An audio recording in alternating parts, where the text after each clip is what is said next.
Hello আমার সাকিবিয়ান ভাই বোনেরা, কেমন আছো?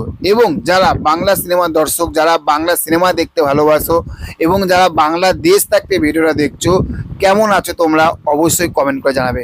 আজকে কথা বলবো মেগাস্টার, বাংলাদেশে বলবো না, শুধু পুরো all over global global megastar Shakib খানের আপকামিং ছবি, যে ছবিটা ডিরেকশন করছে কে?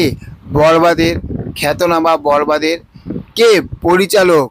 হৃদয় ভাইয়া। ঠিক আছে, তো দেখো, এই যে বরবাদের যে পরিচালক মেহেদী হাসান হৃদয়, তার সাথে একটা সিনেমা আসার কথা হয়েছিল আমরা জানি, কিন্তু সেখান থেকে সেই সময় আসেনি।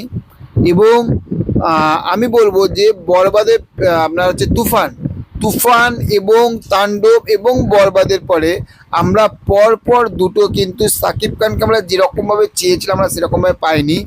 একটা হচ্ছে প্রিন্স, সেটা তোমরা সবাই যারা সাকিব খানের ভক্ত, এটা আমার বেশি ভালো লেগেছে, যারা সাকিব খানের ভক্ত তারাও বলেছে যে ভাই প্রিন্স একদম মাথা, মানে কী বলবো, বেকার সিনেমা হয়েছিল।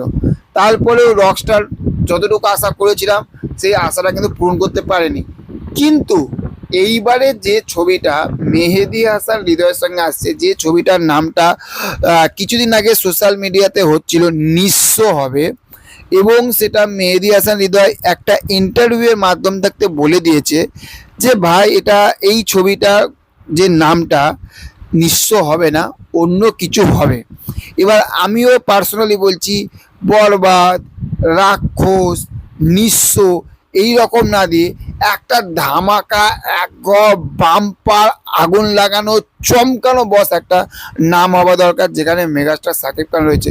তবে এইটুখানি বলতে পারি যে বরবাদের থাকতে রাক্ষসের থাকতেও এটা কিন্তু একটা বিশাল বড় বাজেটের ছবি হচ্ছে, এবং যেখানে সাকিব খান রয়েছে সেটা একটা বড় বাজেটের ছবি হবে, এটা কিন্তু জানা কথা।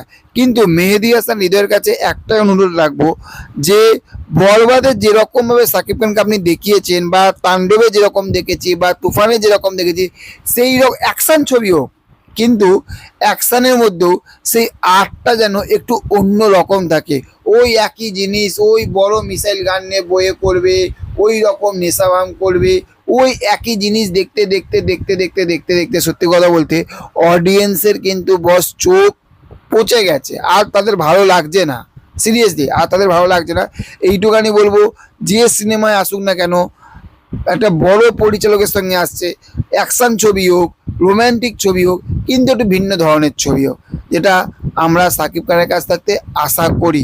আমার সঙ্গে আপনারা কি মত? যদি একমত হন তাহলে অবশ্যই কমেন্ট করে জানাবেন। দেখা হচ্ছে পরবর্তী ভিডিওতে। ভালো থাকবেন। কতটা এক্সাইটেড সাকিব খানের আপকামিং ছবি নিয়ে সেটা অবশ্যই কমেন্ট করে জানাবেন। ভালো থাকবেন, পাশে থাকবেন। Tata, bye bye.